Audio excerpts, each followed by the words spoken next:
Hey to the most amazing nurses. It is Dr. V here with Morning Infusion with Dr. V podcast, where we are intentional about teaching nurses how to work from anywhere around the world, making money and owning your own time, building profitable nurse coaching and consulting businesses. You will hear from amazing guests that have grown their companies and want to share insight into how you can do the same to change the face of healthcare as we know it.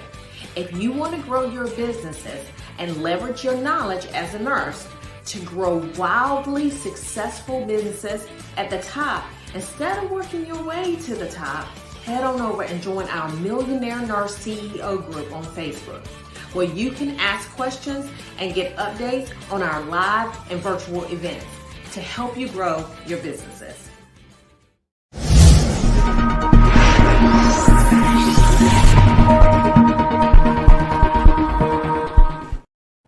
Good morning, everyone. Good morning. So, listen, we have got a special guest with us today, okay?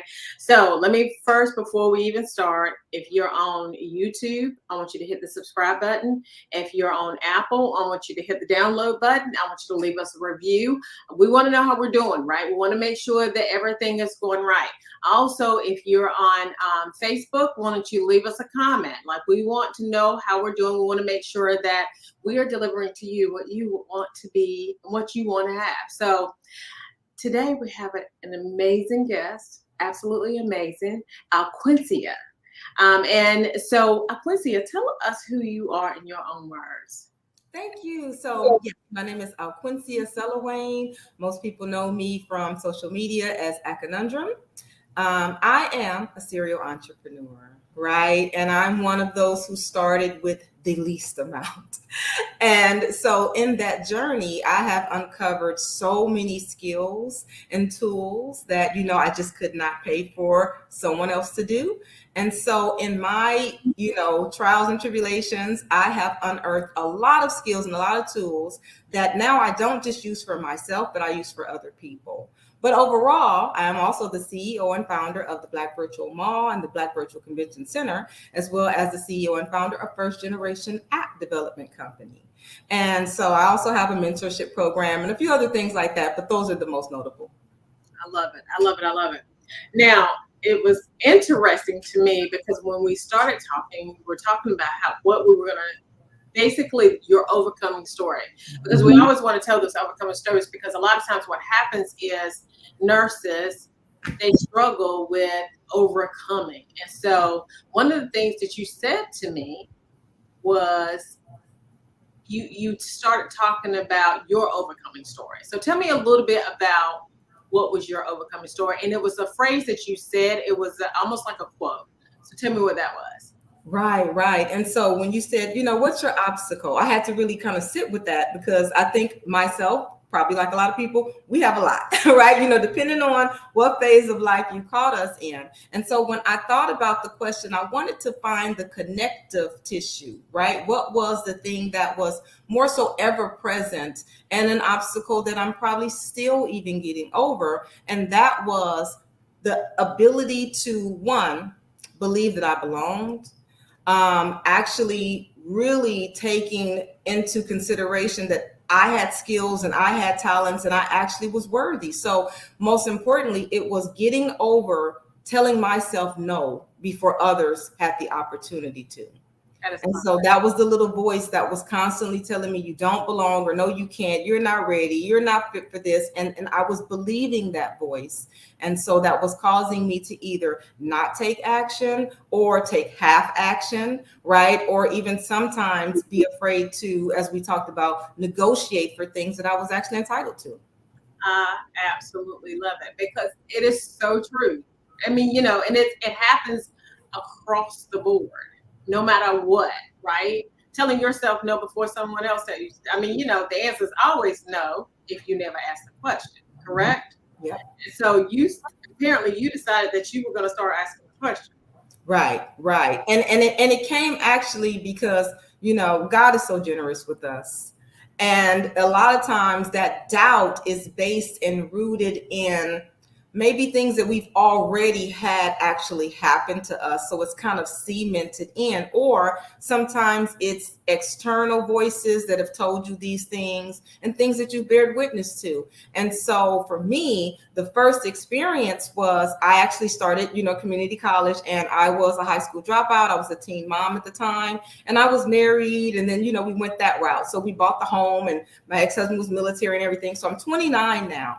And I had to get to a point of saying, okay, I've got to make some changes with what I want to do. So I decided to go to community college. And in that, I worked super hard because of that doubt, right? So I was studying, I was doing all of the extra work. And the first time it actually hit me was when a friend of mine said, hey, you should apply for scholarships. And I said, no, because what I thought in my mind was this is for a student, an AP student that's, I'm a mother of two, a wife, a dropout, like who's going to give me a scholarship? And so he kept insisting. So I applied. I applied for 11 and I won 3. And it was in that moment that I was like, what? And, it's amazing how that doubt can linger with you for years, but that immediate action of approval, it opened up the door for me. After that, I was like, oh, I'm in there, right? I'm there. And so you're going through the layers of it. So that was the first thing. And I said, oh, okay, so I'm worthy of this, right? And then secondly, it was time to transfer now. So I have a 3.9. And Berkeley was a prestigious college that I had always heard from my mother-in-law. And I applied because I had a waiver, to be honest with you. It was free. And even though I applied, I said, they'll never let me in. Even with all of this, right? They'll never let me in with a 3.9. And so I didn't do any of the preparatory work for housing and all of the different things that you have to set up in advance. And then all of a sudden I get this huge letter from Berkeley that says you're accepted. And I was like, I can't go, right? I literally, I'm not, we have not made any provisions to go. And in that vein, I remember telling myself, I'm not going to tell myself no. I'm not going to do that anymore. I'm going until someone else tells me no. So that was that. And then, of course, it came over into business, and, you can segue into that. I love it. I love everything about that. And that's so true. Many people, especially nurses, because of the fact that, we're such in a box, right? And because we're in that box, what happens is trying to get us out of that box, trying to get us to think, like we can do anything that we want to do. It is huge. It's a huge mindset shift. And understanding that the things that we can do is literally limitless. And I love like what you've done, because you've really cultivated that spirit in the company that you have.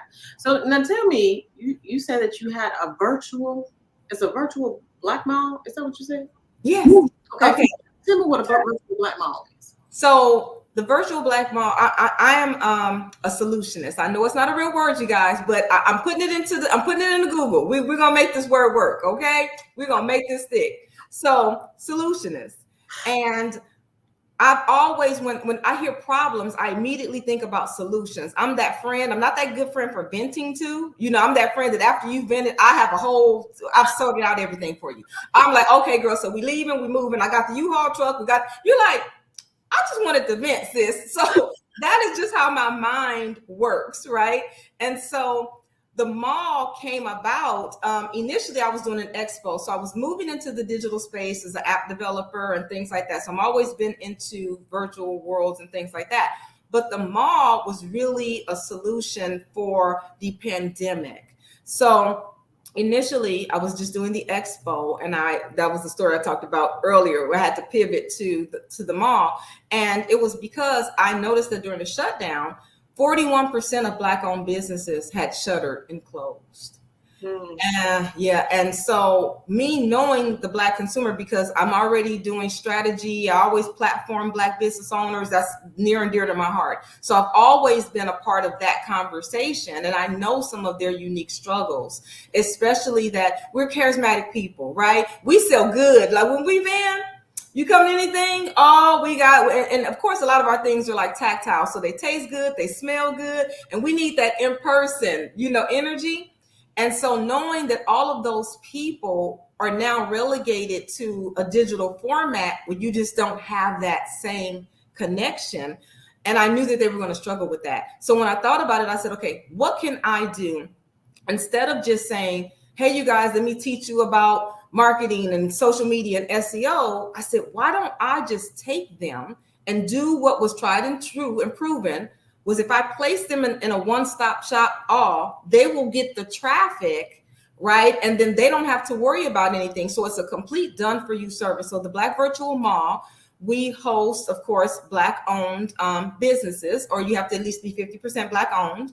And I also did a few differentiators.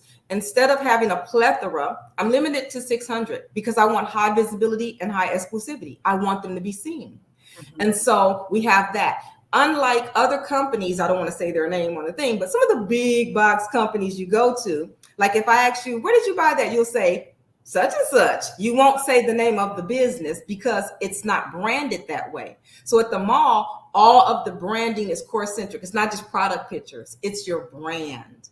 And then when you shop and you click, that traffic goes directly to your website. We're just a pass through. So we don't take any royalties or commissions or fees or anything like that. And most importantly, the customer lands on your website.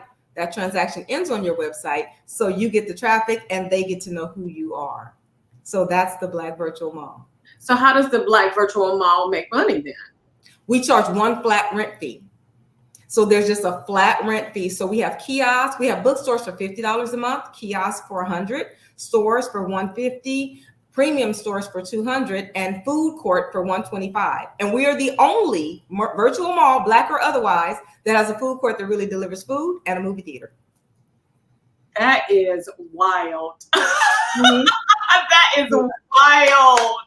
You know, because I've always known you as a conundrum. Okay. Mm-hmm. Wow, I love that. I love that. And so that is crazy. Okay. All right. I love it. So now tell me a little bit about some of the challenges that you have faced in this space. Yeah. So in this space, one, imposter syndrome is a largely heard term, right? I don't code. Now, I can code to be fair, right? I can go back and do corrections and modifications, but I'm not a typical techie that just codes all day. My degrees are really in human sociology, psychology, and things of that nature. I just happen to have a core interest and have always had in web development and things like that. So that's just something that I'm privy to. But so if I were to go to a conference, I'm not, you know, and people want to talk big terms and, large language models, I get the concept, but I'm not really that girl. I'm not that techie girl.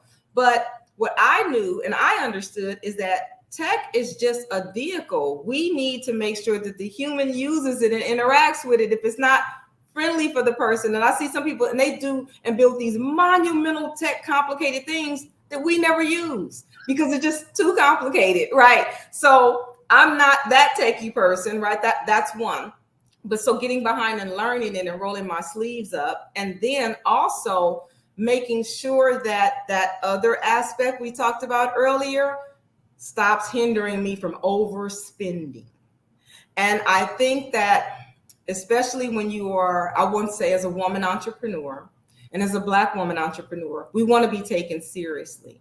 So we don't want to go in with the charitable mindset or the discount mindset because we want to prove that, you know, take me serious, right? So we don't really go to negotiate because we don't want to be seen as a person, she can't afford it. You know, she's not a real business owner. And so when I went to change my platform out and I wanted to make it permanent, which is their first time ever for this company that I work with, they did a case study on me. And I said, hey, I want to change it. Let me just modify it. And they said, oh, no, you have to start over. And, you know, I kind of pressed a little, but not really. And I just said, okay, wow, I got to pay, you know, and start all over again. And I had a conversation with someone. It was actually a white male that we were just talking about with the app. And in that conversation, he actually informed me and empowered me. And I called up the next day and I said, wait a minute, no, I don't want to do this. This is what I need. If I can't get this, then I'm going to go somewhere else. And they actually acquiesced to my needs. They acclimated to what I asked for. And it got a little too good to me because, you know, first I was like, well, I'm not doing that. And he said, okay. And I said, and I'm not paying a whole year either. He said, okay. And I was like, oh, Lord Jesus. Okay, this is getting good. and another thing, you know, and I'm not doing that. And you know, before I know it, I said, "Oh, this is not." Well, he created a beast because I said, "I will never again." Oh man, you know, and I hate to say it this way, but for that moment, I said, "Is this what a white man feels like? Like, is this is what how it works? You just tell them, and then I said, wow, I'll never do that again." But you know, I say that I think it is something inherent to us as Black women because we're going in saying, I don't want them to think that I'm a charity case, and I don't, you know what I mean? So and they're working with Delta and all these huge companies, and I didn't want to be looked at in that way. So I was going to pay. And he said, no, honey, all those big guys, he said they are demanding, you know, lower costs and lower things. He said, and your money is just as good as their money. And I said, you're right. I love it. I love it. I love it. You know, I was at a conference and it wasn't, you know, a race thing, but I was at a conference. It was a women's conference and they were talking. It was heads of the companies in the local area. And one of the things that they said was that women would come in with 14 of the, you know, of the things that you need in order to perform the job, right? When they only had 10. And men will come in with 3. And women will say, I can't do it. Where men will be like, let me go apply for this job, right? And so that really sounds out what you had just said. So one of the things, we're going to go to commercial break, but one of the things that I want to, because I'm just going to tell you, I don't know where I've heard you at before, but before the Nurse Ball Summit, I heard you before. And when I heard you on this particular time, like I'm not sure whether I could wrap my mind around what you had to offer. Okay. When you were talking about the nurse GPT, right? I couldn't map my mind around it. And so I just didn't. Right. And until AI came in and ChatGPT came in, then I was like, oh. And then when you presented it this time, I was like, I have heard her somewhere. Like, you've been somewhere that I've heard you. And I was like, it's just, it's amazing how she does it. So we're going to kind of demo what your GPT is whenever we come back. And then we'll talk about the implications and how it can help nurses within their business. Okay. All right. Our live event is going down twice a year in Rocky Mount, North Carolina, called the Millionaire Nurse CEO Conference. We will be covering the blueprint and master plan to grow a wealthy and flourishing company. We love that you listen to the podcast, but we want you in the room. We will be sharing insights on marketing and sales strategies so that you are able to create more impact and make more money, creating more freedom so that you can do the things that you love. So join us for the nursing event of the century. Go to vpnursing.com to sign up for this life-changing event. So we're back. So what we're going to do is we're going to share screens and we're going to talk about this nursepreneur GPT. So you explain it because it was amazing. Yeah. So one of the other obstacles that we tend to have as entrepreneurs is being solopreneurs and being completely overstretched because we have to do everything in our businesses. And so my mentorship program does that. It's a done for you service where I take away that work, you know, because I learned that I would give people solutions, but the execution of that while still trying to do their craft and everything else, it becomes very, very daunting and it makes people tap out. So when I was invited to speak at the Nurse Ball Summit and I wanted to help them create digital products, I didn't want to go about it the traditional way because I said, you know what? These women don't have the luxury of time. And sometimes your mental and emotional bandwidth is also a premium. So I designed this Chat GPT. I built this Chat GPT. A GPT, it's on ChatGPT, but I built a GPT with nurses in mind. And so knowing the theme of the conference was for nurses who are looking to start their own ventures. I know sometimes you guys want to stay within that field, but sometimes you want to ideate outside of that. So I created the Nursepreneur GPT that will help you the whole way. And instead of telling you guys, I'd rather show you what it can do. Okay. And so When you come here, there's a very simple interface as you can see. I'll help you with an idea, right? Income stream, using your nursing expertise, or using your hobbies. So which one would you like to do? We're going to use you as our demo. So would you like help with an idea, adding an income stream, using your expertise, or discovering more with your hobbies and your passions? Oh, let's go for income streams. Absolutely. Okay. And so once you click that, you see there it says, hello, welcome to Nursepreneur, your partner in discovering new paths and possibility. What's your name? To get started, I'll need to know if you're an introvert or an extrovert or somewhere in between as well, right? So let's put in your name. So Dr. And for you guys, I'm going to type in all caps. I don't mean any offense. It's just that I don't type well, okay? So here we go. So, Doctor, are you okay with just saying Dr. Viola, or do you want to add your last name? No, that's good. Okay. And then, are you an introvert or an extrovert or somewhere in between? I am an extrovert all day long. There we go. And so I simply typed in your name and extrovert. It says, now, nice to meet you. Are you interested in exploring opportunities with your current nursing field, or do you have other hobbies or passions that you'd like to do? Current.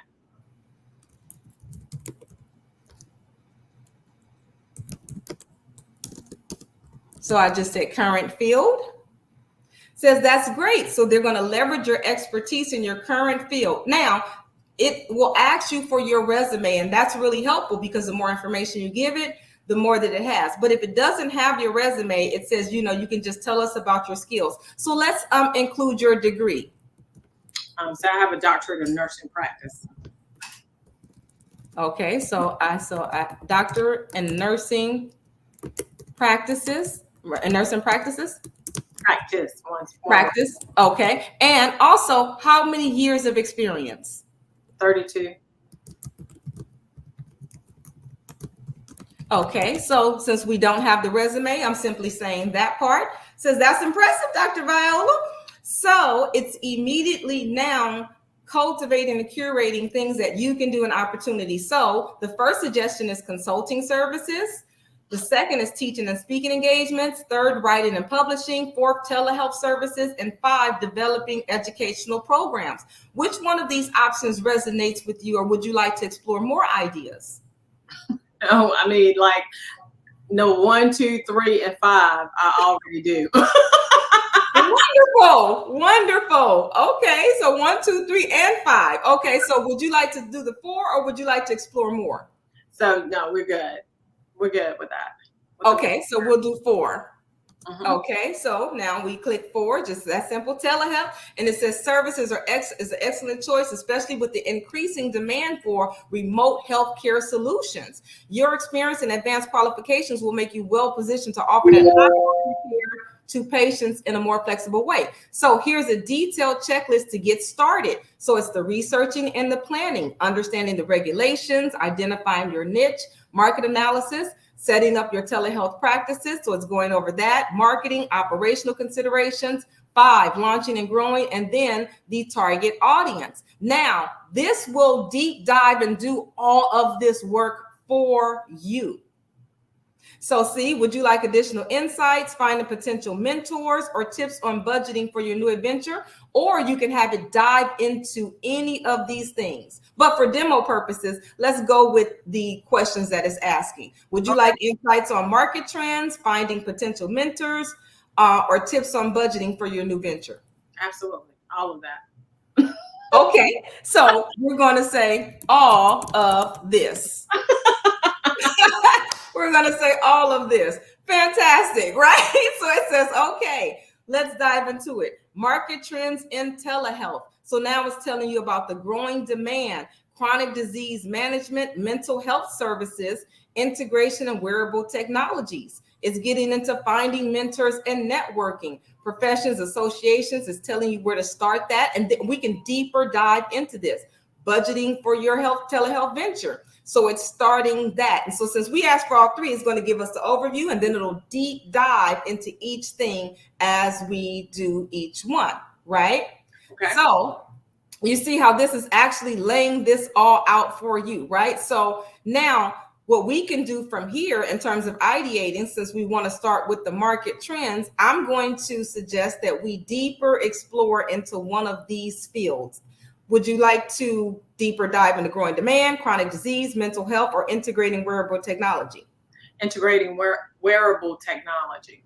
Okay, let's deep dive into wearable tech. Now it's going to deep dive and give you even more information. So it's teaching you all about these things. So now you don't have to just sit and start from scratch and even try to figure out, because one of the hardest things is sometimes we don't even know what to ask, right? Because we don't even know what we don't know.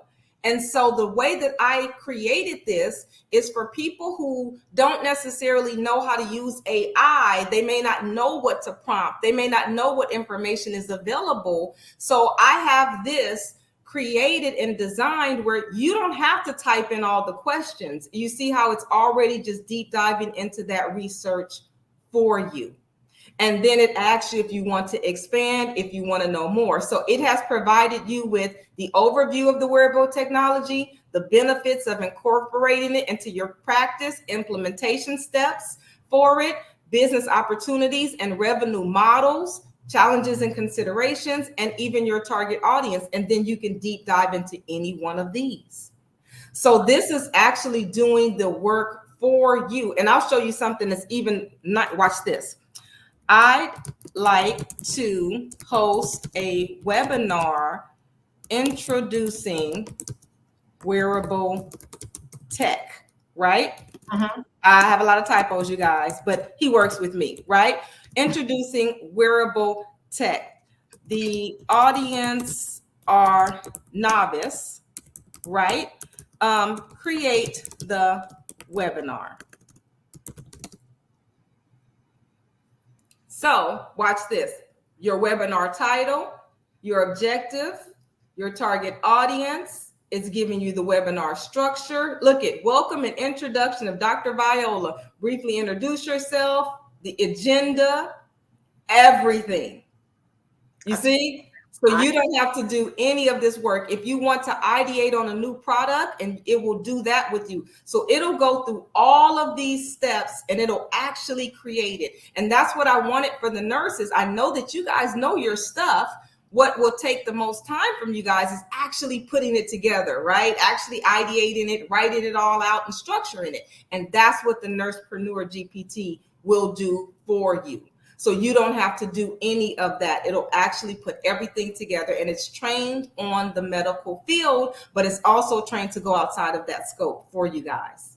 So tell me what's the difference between I'm just going to ask, what's the difference between this and the regular GPT, chat GPT? The regular GPT, you would have to actually ask these questions. So you would have to say, you would have to go forth with you. If you think about it, when we came here, it prompted you. So it says, hey, welcome to Nursepreneur. It says, just let me know your name. So I have it trained first off to get to know you. And then if you're an extrovert, it's only going to recommend opportunities that an extrovert would excel in. So that's one. With GPT, because it doesn't know you, it will just recommend a lot of things to you that your personality may not be suited for, right? And then on top of that, on the back end, I have it already trained to go do the task. You would have to tell it, go research this or go find this and go do all of this, where I already have it set to fetch with just one word. So see, when you said current field, it's already taken in your consideration, your doctoral degree and your experience. And now it's going to be very specific on that. So again, it's for people who you don't have to work or do any guesswork. So these results, we can't get this. If you went to chat and you just typed in, I'm Dr. Viola, right? And I want to start a business, you're going to have to work at that. You're going to have to really kind of get that conversation going with GPT to get it as focused as I have it for you. Sweet. I love it. I love Mm-hmm. it. I love it. This is amazing. Absolutely amazing. And this is one of the good parts about it too. And I think I even added this. Watch this. Create a gamma presentation. So if anyone is familiar with Gamma for this webinar, you can, after you have this webinar, it will create the Gamma presentation. All we have to do is literally copy and paste this and insert it into Gamma, and then you will have your presentation made in about 90 seconds. So it will actually create the webinar. You don't even have to do the PowerPoint. What is Gamma? Oh, okay. So Gamma is a very wonderful, wonderful tool. I think once I show you this, you're going to be in love. Gamma creates pitch decks, PowerPoint presentations, and even websites, all with this information. So if you see here, I'm going to copy and paste this information right here. That's all I'm going to do, just to show you just how easy this is. I'm going to just copy this, right? So now I'm going to Gamma because I already have an account, and it's this simple. I said create AI, paste in text. I paste this text in. Continue. Okay, I can't see. No, we can't see your screen. Oh, let me share this screen with you. Sorry about that. So let me share this new screen with you. So let me share this one, share screen, and it's the Gamma screen. Okay, so there we are. So just to show you, I went to Gamma, and here's Gamma when you first there. So I press create new AI, then paste in text, and I just pasted what I got from chat. And then this one gave me 9 slides. So I'm going to continue. And then I'm just going to generate. I'm going to go with the medium amount of text and change it to 9 cards. That's all. Then I'm going to pick a theme. And I'm going to pick one of the themes that I really, really like. So let's go with this theme. I think this one will be pretty good. And then I'm going to press generate. And it's literally that simple. So all I did was copy and paste literally the text, change the amount of slides. And as you can see, Gamma is now creating the PowerPoint images and everything included for that webinar. Yeah, this is sweet. Oh my God. Yes. So look at this. It's going off because it's already ideated on the back end, and AI knows how to talk to AI. So chat knows when I said, hey, go make this for Gamma. Look at this. It's all in here. Your wearable tech, the pictures, right? Finding your perfect niche. So here's your PowerPoint presentation. That is crazy. Yep. And it was that simple. You saw it was just a couple of keywords. And so look, and thank you for attending. And that's it. I think it took Gamma probably all of 90 seconds to finish this. And you can train it on specific things. If you want to have a diverse audience or, primarily a Black female audience, you can tell it, make sure that the images include, and then it'll do that for you as well. So this is your entire presentation, 9-slide deck that you could actually, there. Wow. See and how much is Gamma a month? Gamma is $19 a month, I believe. 19. Yes. Yeah, because I've heard of Tome, Tome, but this is much more like it's gorgeous. And if you don't like any of the images, you can just right click on them. And then here it is. You can put in a different prompt. If you want a simple prompt, you press enhance prompt and it'll make your prompt even better. And then you generate and it'll just give you new images. Wow. And you can also include your own. I love this. This is so good. This is so good. Yay. Thank you. So, and are you Gamma or you're just Gamma. So I have the GPT, and then you can ask it to, and I'm going to put in that to create my Gamma prompt. So I'll do that too for you guys who don't know, what Gamma is, but that's it. So what the difference is that if you use Gamma, when you go on the back end, you're going to have to type all your text. You're going to have to actually say, okay, slide 1, slide 2, slide 3. When you ideate with the Nursepreneur GPT, now it knows exactly what you're doing. You guys are basically brainstormed together. It knows the direction that you're going in. So when you tell it to make my Gamma prompt, it's making it trained on the conversation that you had. That's why you could get those results. But if you were to just go in the back end of Gamma, you have to type all of that on your own. Wow, that's crazy. Okay, so let me ask you this, because you're not a nurse. How did you, why did you come up with this idea for nurses? What prompted that?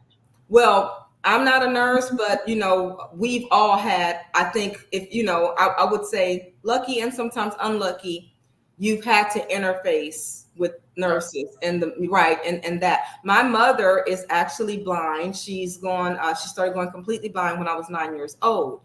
And me just being around nurses, I've had children and everything, and knowing the amount of work and everything that you guys pour into. Then with the pandemic, I think we all got a little bit more educated. I'm here in New York on the sacrifice that nurses make. So I can never pretend to know your journey, but I've had an idea of what it takes. I wanted to go into social work. I didn't make it past the first class because when I saw the videos, I broke down crying and I said, oh my God, I can't do this.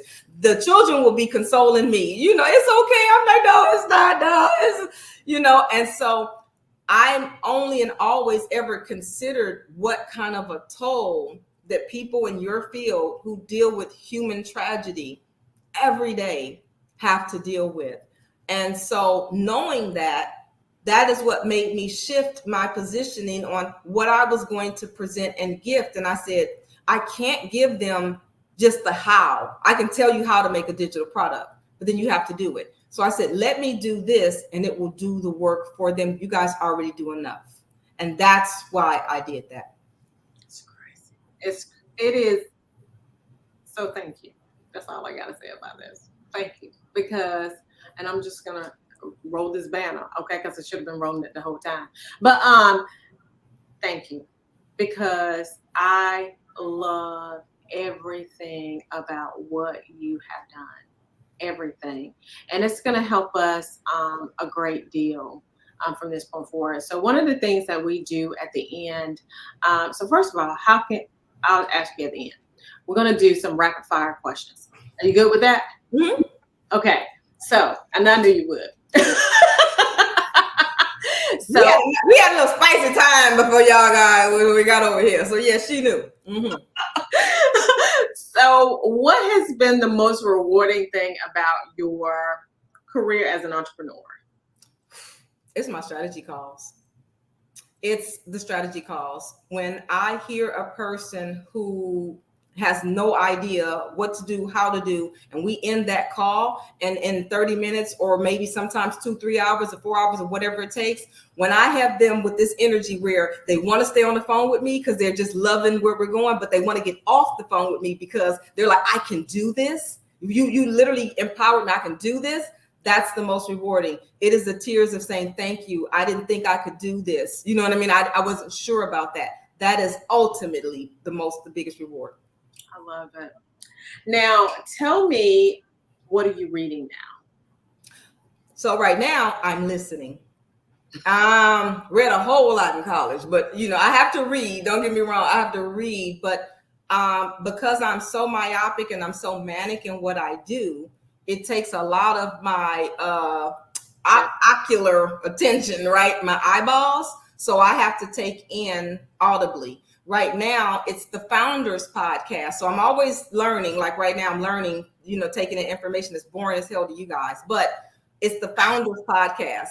The Founders Podcast, and it's FOUNDR. It is a podcast where a guy's got to go to read 1,000 books on biographies on founders.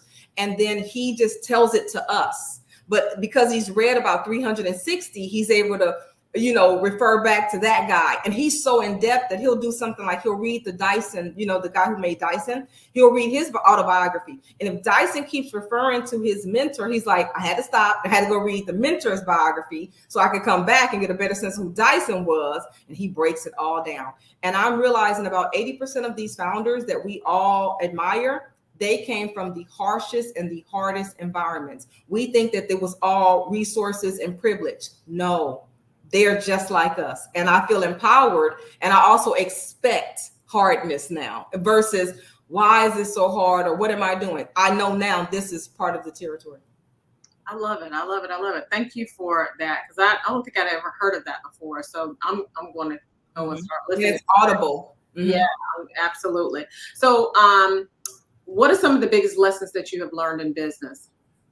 Oh, the biggest lessons is, let me see.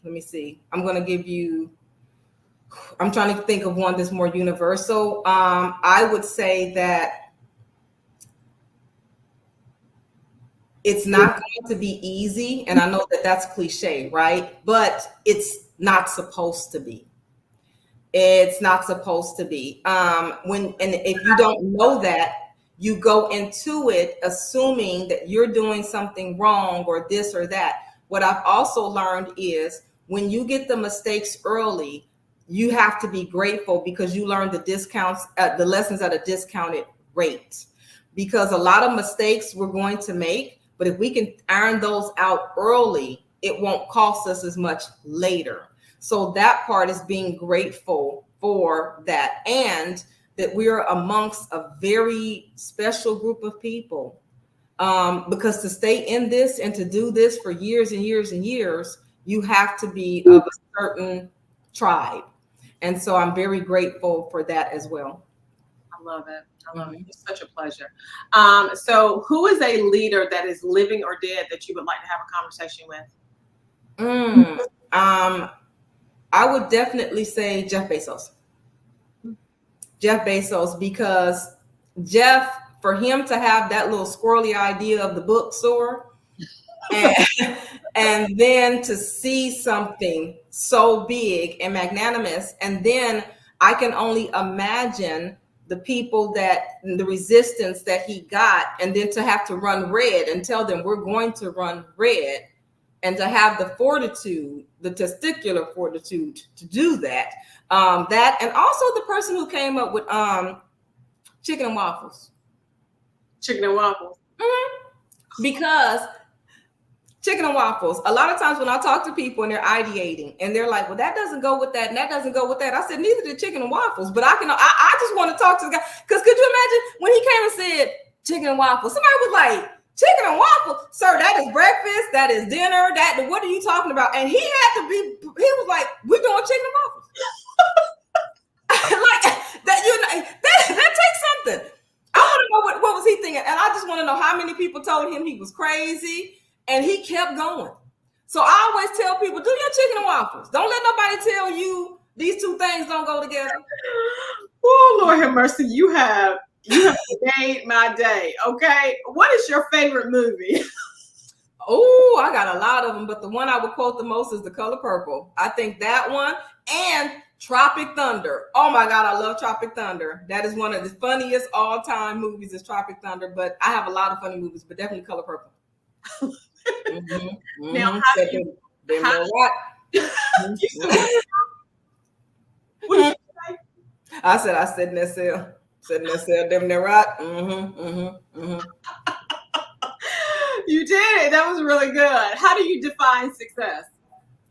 Ooh, I would say success is defined by that moment that you feel accomplished in your goals, regardless of what that is. I do not think that there is a numerical point to that. I don't think that there is an award or recognition for that. It is when you feel that you have actually accomplished what it is that you set out to do, then you have succeeded. Sweet. What's your life's motto? My life's motto is leave things better than I found them. I love it. How can people find you? At Conundrum, all across. At Conundrum.com, at Conundrum on Instagram. Shop at Conundrum is the store too. But yes, at Conundrum everywhere. That keyword. I love it. I love it. I love it. So thank you. Thank you for joining us, because it has been a pleasure. It was a pleasure while we were at the Nurse Boss Summit, because you were hilarious, just as you have been today. Okay, the life of the party, right? I told you that when we first got on. I was like, you are the life of the party. Yeah, you told me go do my distance assessment. But what she meant to say was like, have you been evaluated? But she said it in a nice way. She was like, have you any assessment? And I said, oh, I know what she was thinking. Yeah, serious. But the deal is that it's just really, really good to get around people, number one, who want to see the world better and is actively doing the thing to make it better and just moving forward without stopping. So I love that. Yeah. So I want everyone to like, share, comment, download the podcast. Let us know how we're doing. Let us know how you like this podcast. Let us know what you want to see in the future. And I thank Alquincia for coming here today because you are just phenomenal. And can I show them how to access it? Because it is private.